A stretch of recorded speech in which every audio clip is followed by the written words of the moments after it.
After my grandmother died unexpectedly, she left a family heirloom for my sister and me. One for each of us. One was a simple gold bracelet, the other a grimy-looking jade one that was supposedly able to bring good luck. Looking at the shabby jade bracelet, my sister grimaced in disgust and chose the gold one without a second thought. Only an idiot would believe this thing brings good luck, she scoffed. In this day and age, gold is the only thing you can count on. She turned around and sold it for tens of thousands of dollars. But after I put on the jade bracelet, my luck went through the roof. A lottery ticket I bought on a whim won a multi-million-dollar jackpot. I even found a gold bar while taking out the trash. My sister's jealousy finally boiled over when a billionaire's son came to our house to propose to me. Claiming I had stolen the luck that was rightfully hers, she pushed me from the roof of our building when I wasn't looking. When I was reborn, my sister beat me to the punch and snatched the jade bracelet. But she didn't know it wasn't a lucky charm at all. It was a cursed bracelet, taken from a corpse and filled with dark energy. I want the jade one. My sister can have the gold. I just love the look of this bracelet. The pain of my shattered limbs faded away. The moment I opened my eyes, I saw my sister, Jessica, snatching the bracelet from my mother's hand. She immediately slipped it onto her own wrist, shooting me a wary look as if she was afraid I'd try to take it from her. My mom frowned when she saw Jessica choose such an ugly and worthless piece. Jessica, haven't you always wanted a gold bracelet? This jade one isn't worth anything. You should pick the gold. Even a relative who was over to pay their respects couldn't help but chime in. You can tell the quality of that jade is terrible. You'd be much better off with the gold. Hearing everyone try to talk her out of it, Jessica's face darkened. Don't you idiots know? Gold has a price, but true jade is priceless. I'll choose whatever I want. This is what Grandma left for us, so what business is it of yours? You're all so ignorant. The relative, who had only been trying to help, was met with a scolding. Her expression soured, and she didn't say another word. My mom always favored Jessica, so when she saw how insistent she was, she dropped the subject. She looked at the gold bracelet wistfully for a moment, then tossed it into my lap. Then she hurried me out to greet the other guests. I stared at the gold bracelet in my hands, lost in thought. Jessica, however, casually picked it up and slipped it onto my wrist for me. What are you spacing out for? This is real gold. You should be happy you got the better deal. This bracelet is worth way more than mine. Weren't you just complaining about your low salary and how you never have any money? Well, problem solved. Just sell this thing and you'll be rich. Seeing the triumphant look in Jessica's eyes, I knew. She had been reborn too. In my previous life, after Grandma's funeral, Mom had presented the two bracelets and told us to choose. She said we had a choice, but she'd already decided which one was for me. After Jessica chose the gold one first, I was left with the plain jade bracelet. Afraid I might change my mind, Mom even made up a story about how it was a special charm that brought good luck, far more valuable than any ordinary gold bracelet. So while they were off traveling and having fun with the tens of thousands they got from selling the gold, I was mysteriously guided into a streak of unbelievable luck. I won millions from a lottery ticket I bought on a whim. I found a gold bar taking out the trash. A billionaire I'd never met before started pursuing me, showing up at my house to propose. Even my career took off, and I landed a massive contract. Jessica couldn't take it anymore. She went mad with jealousy. She tricked me into going up to the roof and pushed me off. If I hadn't been reborn, I might have actually believed Jessica was looking out for me by letting me have the gold bracelet. But I'd already seen the viciousness hiding behind her gentle smile. I looked at the bracelet on Jessica's wrist and chuckled softly. It was true that the bracelet brought good luck. But everything comes with a price tag. Once the good luck runs out, all that's waiting for her is an overwhelming mountain of negative energy. Worse yet, this was a death bracelet, carrying a powerful curse that siphoned the luck of 3 generations. After everything was taken care of, I had just gotten home when Jessica excitedly announced she was quitting her job. She stayed out all night. When she returned the next day, she was carrying armfuls of shopping bags and collapsed onto the sofa, exhausted. When Mom started complaining about her reckless spending, Jessica just scoffed. This is nothing. It's just pocket change. Your daughter is going to be a very rich woman, you know. I sat at the dining table, quietly eating my porridge, not at all surprised by Jessica's shopping spree. I never really believed the bracelet could bring good luck. But in my past life, my world had been turned upside down after I started wearing it. I went from being a nobody at my company to getting promotions so fast it was like every light was green. Not to mention winning something on every lottery ticket, getting free meals at restaurants, and even winning 10 new iPhones in a row from a live stream giveaway. It wasn't until I found the gold bar, something you don't just stumble upon, that I realized something was wrong. On my way back from filing a report at the police station, an old fortune teller with a stall on the sidewalk stopped me, his face grim. He told me my face was shadowed with darkness, that an evil entity was attached to me, and that a huge disaster would strike within a month. At the time, I didn't believe a word of it. I figured he was a scammer. My luck was incredible. How could anything bad happen? But when he saw the jade bracelet on my wrist, his face went pale and he cried out, "You dare to wear a death bracelet? You young people have a death wish. This thing will affect 3 generations of your family." He immediately started packing up his stall, all his earlier enthusiasm gone. Confused, I stepped forward to ask him what he meant. Seeing that I wouldn't leave, he sighed deeply, his expression suddenly cold. "If I'm not mistaken, you've come into a lot of money recently, haven't you? Do you know why your luck suddenly turned? The day you put on that bracelet, you were cursed. This death bracelet is the work of a dark cult. On the surface, it changes your fortune, but in reality, it's filled with negative energy designed to siphon your luck. It won't even let you go after you die. Your luck for the next 3 lifetimes has been borrowed by someone else." His words hit me like a ton of bricks. I felt like I was trapped in ice, an invisible hand tightening around my throat, stopping me from crying for help. The old man shook his head and pulled a folded yellow talisman from his pocket, pressing it into my hand. "I suppose our meeting was fated, but my power is limited. Take this and keep it on you at all times. Go straight to the Serenity Monastery up in the mountains, and find a man named Master Lin. He's my senior. He'll help you.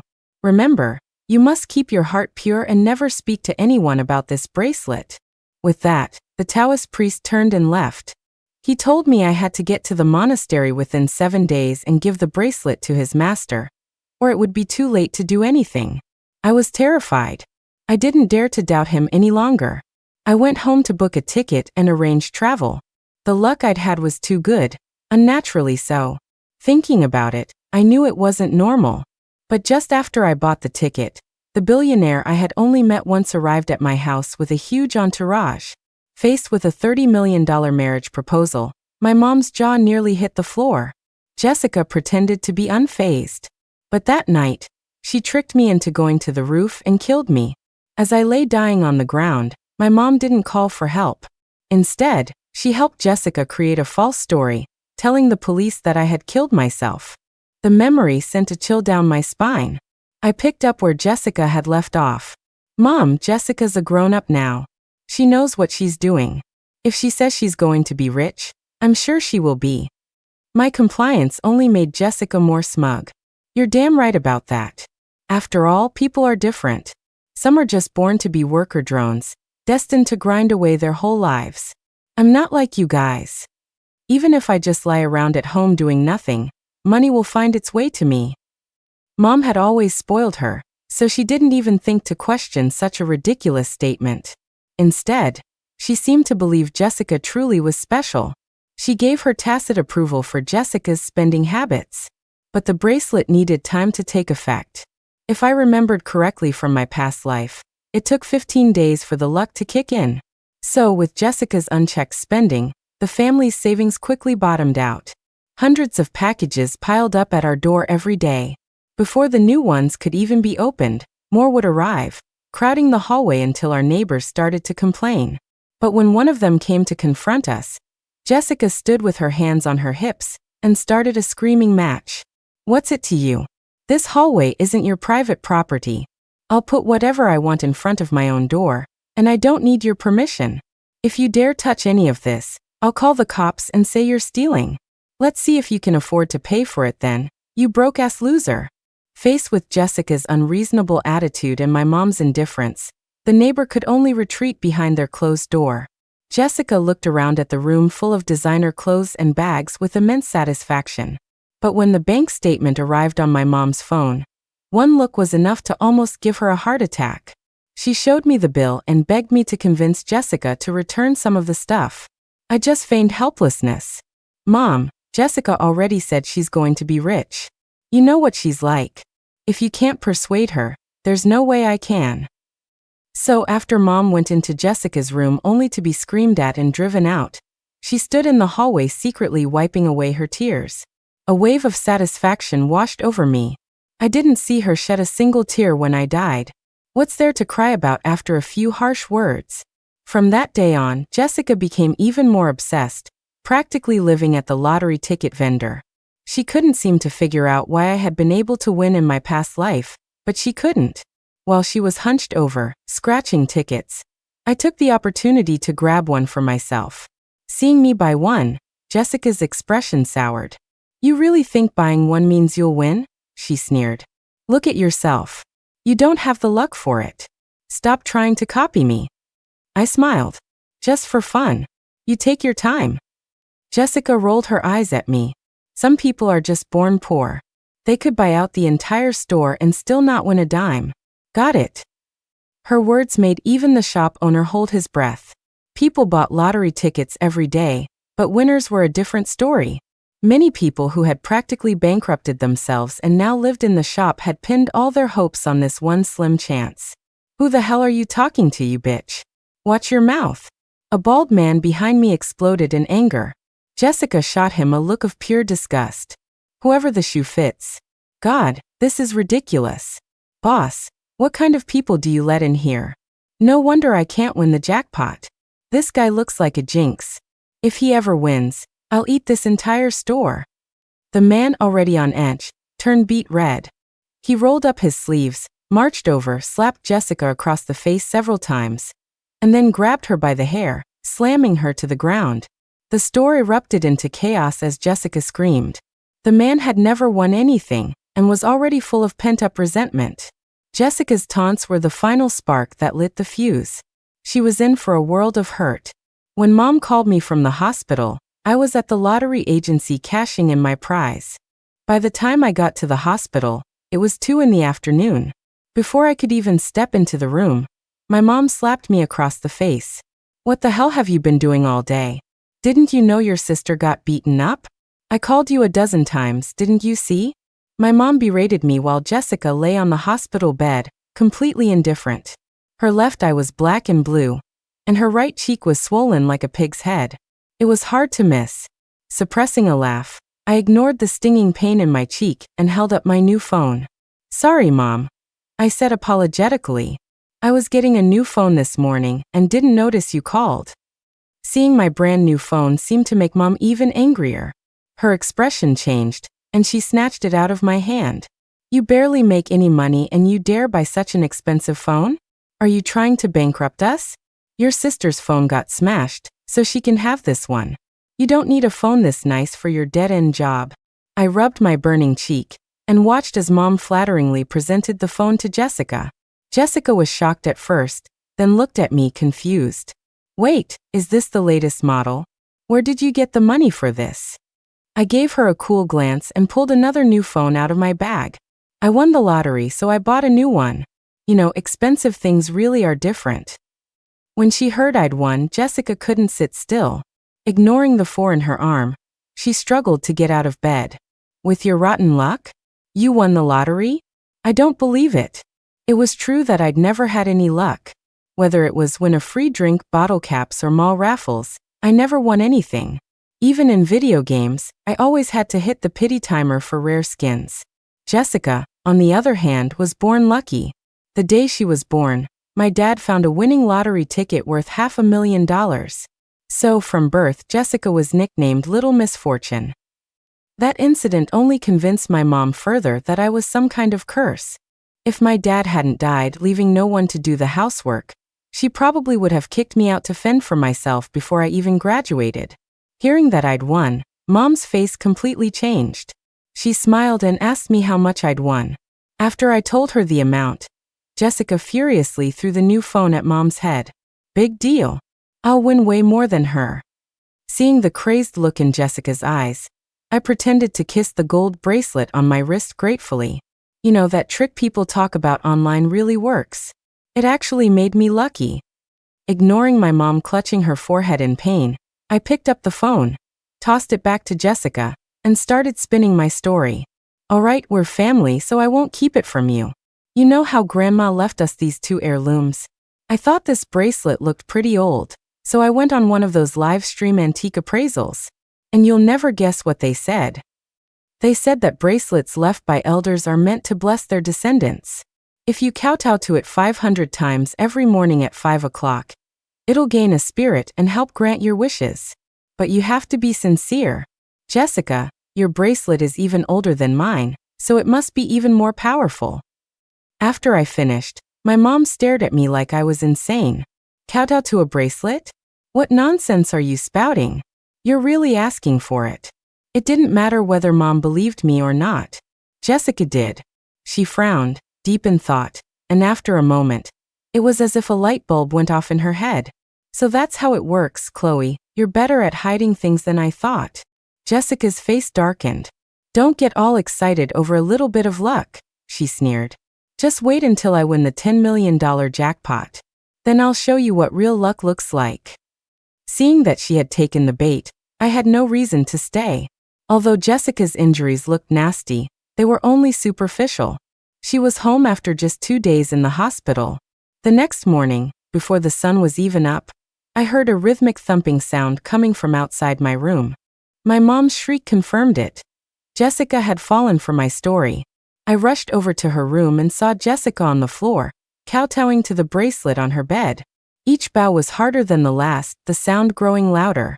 It looked like she was truly committed. The scene, however, broke my mom's heart. She immediately blamed me. Chloe, this is all your fault. Look, your sister actually believes you. Go talk to her. Tell her to stop. If she hurts herself, I'll never forgive you. Hearing my mom's complaint, Jessica shot up from the floor and glared at her, her eyes full of irritation. She ignored her already swollen forehead. What are you shouting about so early in the morning? Can't you see what I'm doing? She snapped. If you disturb my bracelet spirit, are you going to pay me back my $10 million prize? Get out. Both of you stay out of my room. Mom panicked when she saw Jessica's bruised forehead and reached out to pull her up. It's all lies, Jessica, listen to me. Let's stop this, okay? Let's just stop. But the next second, Jessica shoved her violently to the ground. I said, get out. Are you deaf?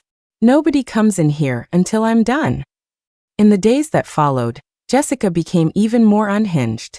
Not only did she kowtow to the bracelet every day, but she also set up a small incense burner for it and made a point of leaving it out under the moonlight each night.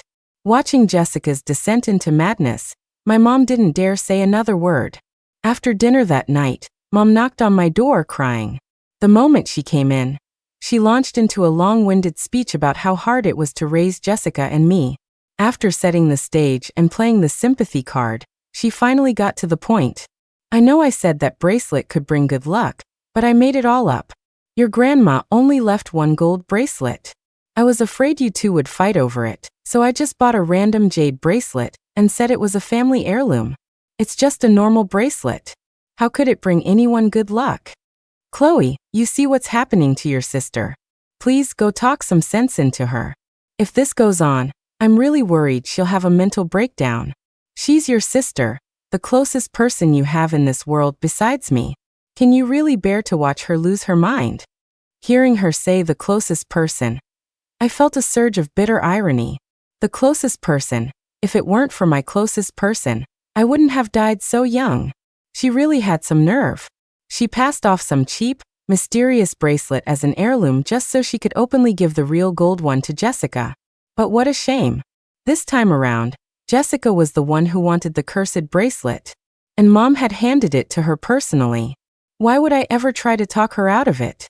So I just shook my head, feigning helplessness, and held up the gold bracelet on my wrist. But Mom, I wasn't lying. That's really how I won. The method works. I even did my kowtows this morning."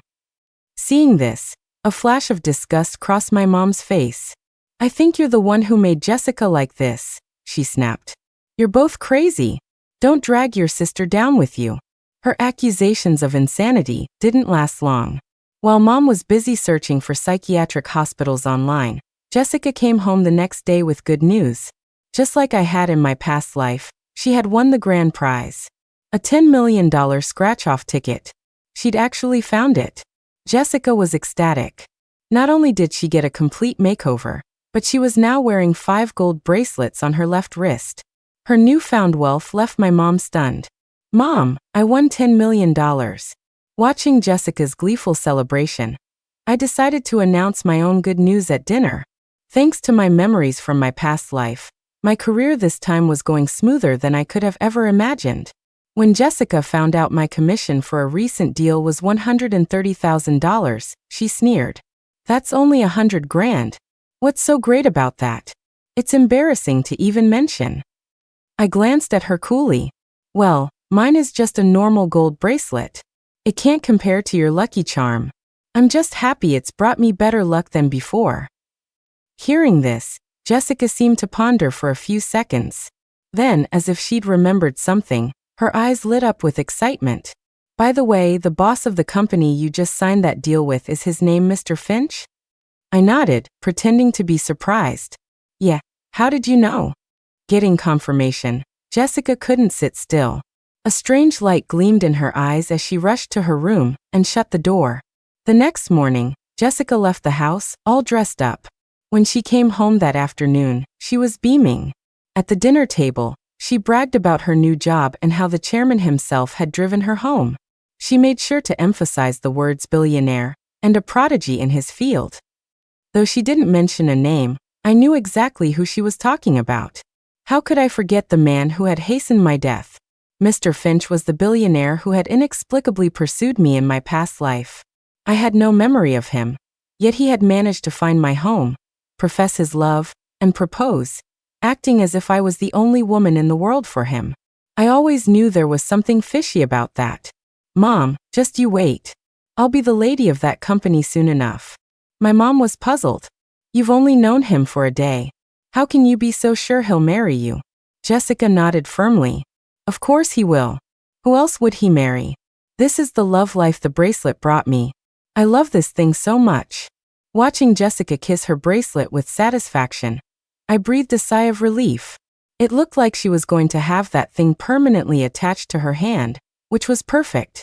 Ever since Jessica's lucky streak began, my mom's tolerance for me plummeted. She started making snide remarks in front of our relatives. "Look how successful your sister is. And then look at you. How can 2 children from the same mother be so different? If I had known you'd be such a disappointment, I would have saved myself the trouble." The relatives visiting our home snickered behind their hands. Now, calm down. If both your daughters were so successful, what would that mean for the rest of us normal people?" Just then my mom's phone rang. It was the police. They said Jessica had gotten into a fight. She was at the station. When my mom and I arrived at the police station, I was shocked to see a familiar face. Sitting in the corner was the middle-aged man who had been the fortune teller on the street in my past life. Jessica, her hair a mess, was slamming her hand on the table and yelling at an officer. "So what if I hit him? He's a con artist who came looking for trouble. Who else was I supposed to hit? He's lucky I have a good temper. All I did was smash his stall and slap him a couple of times. If someone else heard him saying they were about to have a run of bad luck, what do you think they would do? I think making him kneel and apologize to me wouldn't be out of line." From Jessica's rant, I could piece together what had happened. I had been through the same thing, but I never expected Jessica to be so aggressive. It was one thing not to believe him, but to smash his stall? I walked over to the Taoist priest with an apologetic expression. "I'm so sorry. My sister has been spoiled at home. Should we take you to the hospital? Or we can discuss compensation." Hearing me offer to pay and apologize, Jessica looked like she was about to roll her eyes out of her head. "God, Chloe, you are such a pushover. Do you have any idea what he said to me this morning? He said this bracelet is a death bracelet. He said it would bring me good luck at first, then cause a huge disaster. He even tried to scare me by saying it could kill me. He ruined my whole morning, and I should be demanding money from him. But here you are offering to pay him? Chloe, are you out of your mind? The police officer, seeing how unreasonable Jessica was being, pulled me aside to discuss the damages. He explained what happened, and while he seemed a bit annoyed that the man was going around telling people bad news, I knew he was telling the truth. I was prepared to pay whatever he asked. The man didn't ask for much, just the cost of his stall and equipment, which came to about $5,000. After I paid, Jessica became even more contemptuous. Enjoy it while it lasts, you old fraud, she sneered at him. You go around spouting nonsense about bad luck all day. I've seen plenty of scammers like you. If you think you'll ever get another cent out of me, you've got another thing coming. The man's face turned red with anger, but he managed to hold his tongue. Before he left, he gave me a long look and whispered, "That woman is possessed by a dark entity.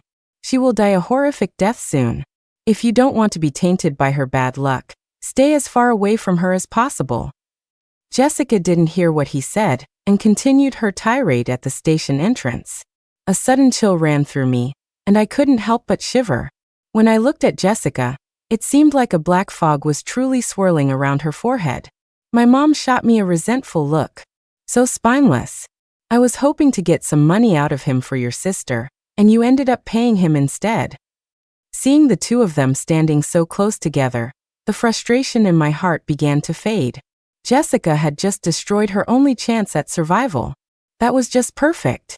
After we got home from the police station that day, my luck suddenly took a nosedive.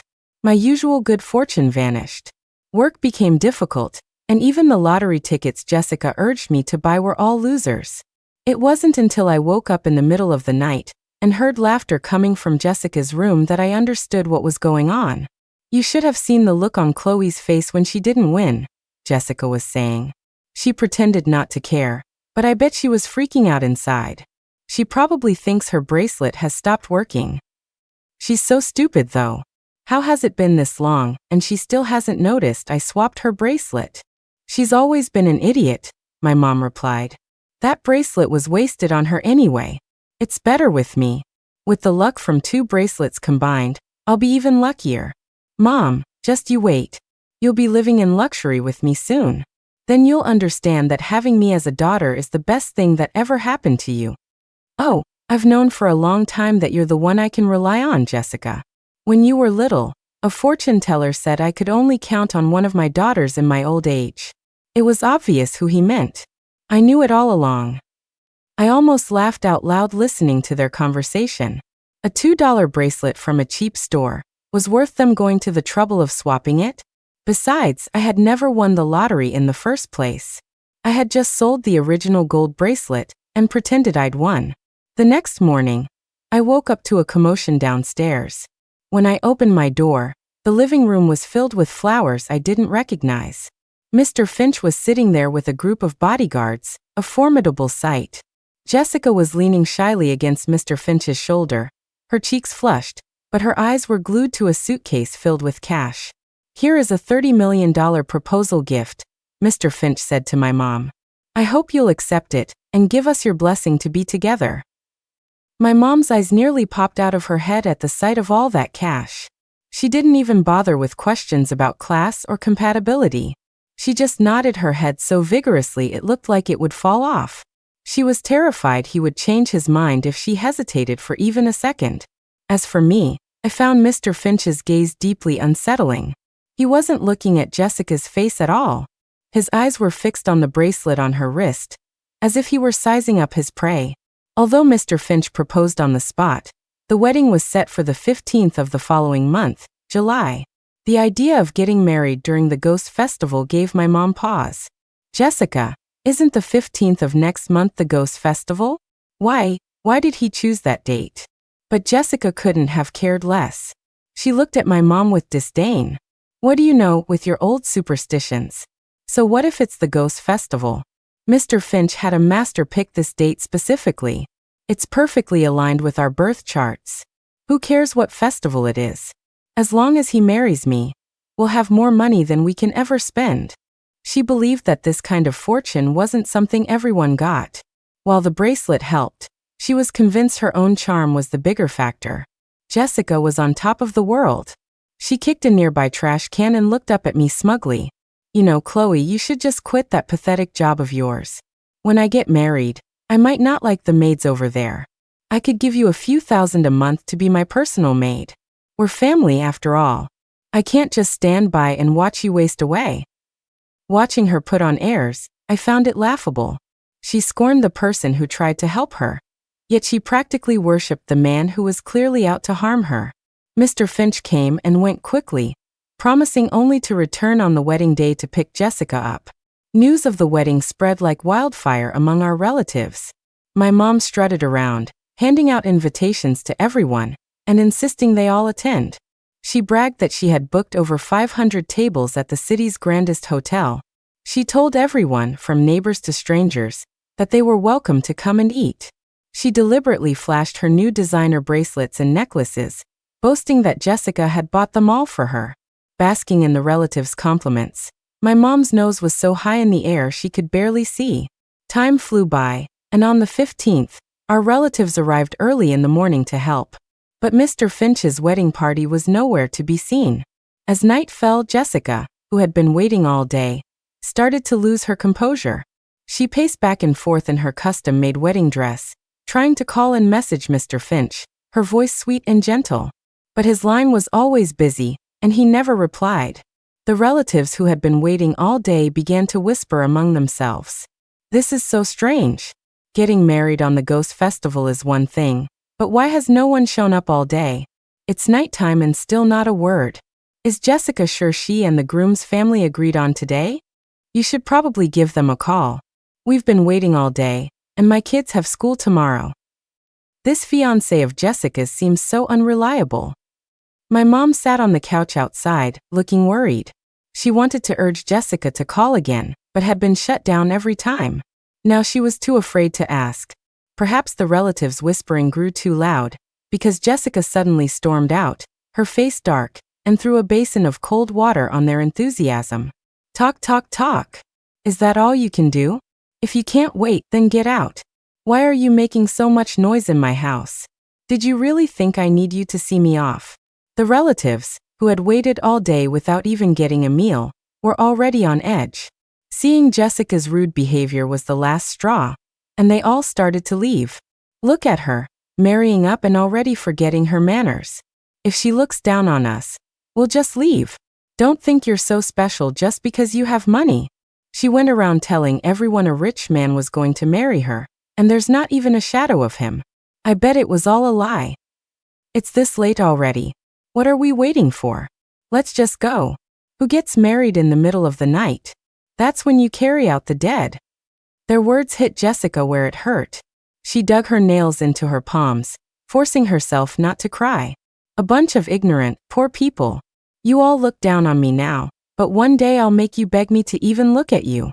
If you don't want to wait, then get out. As soon as she finished speaking, the room emptied in an instant. My mom couldn't stand it anymore and went up to her. Jessica, don't be angry. Why hasn't Mr. Finch come yet? Didn't he say he was picking you up today? A whole day has gone by without a word. He's being so unreliable.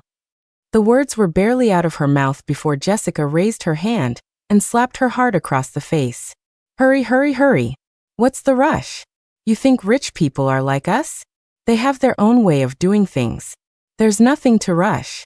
We just have to wait. He already paid the dowry, so you don't have to worry about him running off, do you? I looked at my mom, who was clutching her cheek in shock, and had to suppress a laugh. For the first time, I sided with Jessica. Exactly, Mom. What are you so anxious about? He's a rich man. Maybe their customs are different. Maybe they're supposed to pick up the bride in the middle of the night. At 3 a.m., as my mom and I were dozing off in the living room, there were suddenly 3 knocks on the door. The moment I opened it, I was stunned by the sight before me. An old man dressed entirely in black stood at the door, followed by a group of people in white robes. Mr. Finch was not among them. We've come to take Miss Jessica home. The scene was so bizarre that my mom instinctively knew something was wrong. But Jessica ran out excitedly. Without a word of explanation, she left with them. From that day on, we lost all contact with Jessica. She didn't answer calls or reply to messages. My mom paced around the house, frantic with worry. When I suggested we call the police, my mom flatly refused. Why on earth would we call the police? What if your sister is just traveling abroad and hasn't come back yet? 3 months later, Jessica was returned to us. And I say returned because she could no longer walk. In just 3 short months, she had gone from being plump and healthy to a shriveled, skeletal figure. It was hard not to imagine what she must have gone through. The same old man who had taken her away brought her back. He didn't say much, just set her down and left without another word. The moment my mom saw Jessica, she burst into tears. Jessica's abdomen was grotesquely swollen, as if she were carrying a full-term baby, but her limbs were twisted at unnatural angles as she lay on the stretcher. Looking at the horrifying scene, I decided to call the police. But just then, Jessica let out a hoarse cry. No police. You can't. The bracelet, which had been dull and lifeless, was now a translucent, blood-red color, looking more like a piece of exquisite, top-grade jade than ever. My mom, heartbroken, wanted to take Jessica to the hospital, but Jessica struggled and slapped the phone out of her hand. She fought to sit up on the stretcher, her eyes wild and strange. I'm not going to the hospital. I'm fine. Mom, come here. Let me tell you, I'm pregnant. Mr. Finch said if I have this baby, he'll marry me. You have to take good care of me. You have to. Seeing that Jessica still hadn't realized something was terribly wrong, I sneered. Pregnant like this? It seems your pregnancy is a bit different from a normal person's, sis. Jessica froze, her face turning pale. What do you know? This is Mr. Finch's and my baby. You couldn't possibly understand. I get it now. You're just jealous of me. You want to take my bracelet while I can't move, don't you? Mom, get her out of here. Make her leave. She wants to steal my bracelet. She's a venomous snake. Mom, get her out. I don't want to see her. As soon as the words left her mouth, I slapped her across the face. She stared at me in disbelief. You dare to hit me? Why wouldn't I? I laughed lightly. You dared to kill me. What's one slap in return? Hearing this, Jessica froze, her lips trembling. What are you talking about? Seeing she still didn't get it, I spelled it out for her. Being reborn? I'm just like you. It's come to this, and you still think that thing on your wrist is a lucky charm? Do you really think all that sudden wealth didn't come at a price? What if I told you that everything the fortune teller on the street said that day was true? Would you believe me? Seeing the shock on Jessica's face, I dropped the sisterly act. I leaned in and whispered in her ear, "You're dying. That bracelet really is a death bracelet. You could have lived, but you destroyed your only hope. Now that you've traded your life for someone else's luck, I wonder how I should spend all this money." My words made Jessica completely break down. Her face was ashen, her lips quivering as a horrible realization dawned on her. "Chloe, don't do this. Please save me. I don't want to die. That Mr. Finch, he's a liar. He never married me. He locked me in a coffin for 3 whole months. He fed me bugs. Please save me. I know I was wrong. I shouldn't have killed you. You have to save me. I really don't want to die. We can be a real family from now on, okay? I'll listen to you from now on, sis. Please save me. We're family." Watching her pathetic repentance, I felt nothing. A selfish person like her never thinks they're wrong. She was only scared because she was about to die. And I, having already died once, was going to follow the Taoist's advice. Stay far, far away from anyone entangled with dark forces. My mom finally realized how serious the situation was. After I left, she ignored Jessica's protests and called 911 to have her taken to the hospital. But at the hospital, the doctors found nothing physically wrong with her, other than severe malnutrition. As for her swollen belly, it was just fluid buildup. She wasn't pregnant at all. While my mom was busy at the hospital, I went to the courthouse and filed the paperwork to legally sever my ties with both of them. The bracelet's curse was a slow, torturous one. It tormented Jessica for 3 long months before she finally died. During those 3 months, my mom was driven to madness, constantly muttering to herself. On the day the police called me about the burial, my mom was crouched in a corner of the psychiatric hospital, chewing her fingernails and dazedly saying she could see ghosts. By then, Jessica looked like a withered old woman of over 100. Her mouth hung open, all her teeth had fallen out, and her hair had turned completely white. Looking at her then, I felt no fear. She had walked herself down this path, step by step. She had no one to blame but herself. Mr. Finch appeared again at Jessica's funeral. He paid a high price for her ashes and the bracelet. The bracelet was now a deep, rich blood red. A year later, I was walking my dog when I spotted a street vendor selling antiques. I walked over, and among a pile of old pots and jars, one bracelet stood out. I recognized it instantly. It was the death bracelet my mom had given me.